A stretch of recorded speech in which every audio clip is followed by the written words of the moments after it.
The animations module of test offers tens, perhaps hundreds of animations on different topics.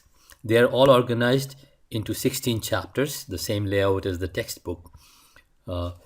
And each chapter again has number of sections, and each section has number of slides.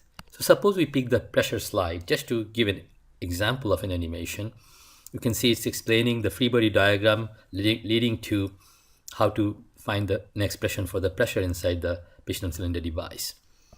Notice that you can go here. As soon as you put the pointer over these controls, a slide bar shows up. If you stop the animation, the slide bar stays put, and you can move the pointer to any desired location you want. So suppose you want to highlight the equations, you can come here and stop and take a look at that.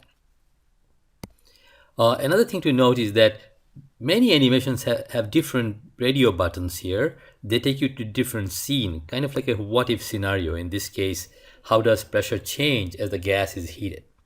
Obviously, it doesn't as long as there's complete equilibrium and the piston doesn't accelerate. Let's go to a little more involved animation, steam power. I'll select a modified cycle and open feed water heater.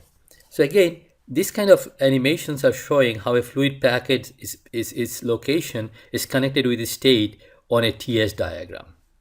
So as you can see, when the fluid packet passes through the turbine,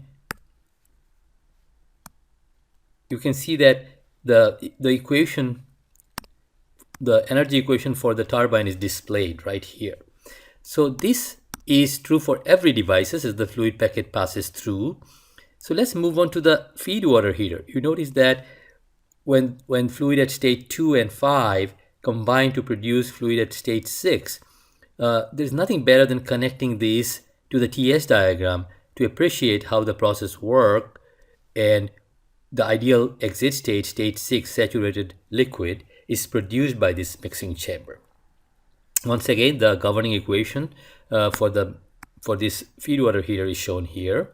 And this is a common theme across all animations. No matter how simple they are, how complex they are, there are a lot of information on this bar, on this slide bar. So please be aware of that. I guess everything else is kind of self-explanatory in the animations module, but they're also cross-linked to other modules. So for instance, if you're doing solving problems, and you go to steam power and you click on this schematic, it becomes an animation. Essentially, they're all cross-linked. If you click on the schematic again, it becomes simple schematic.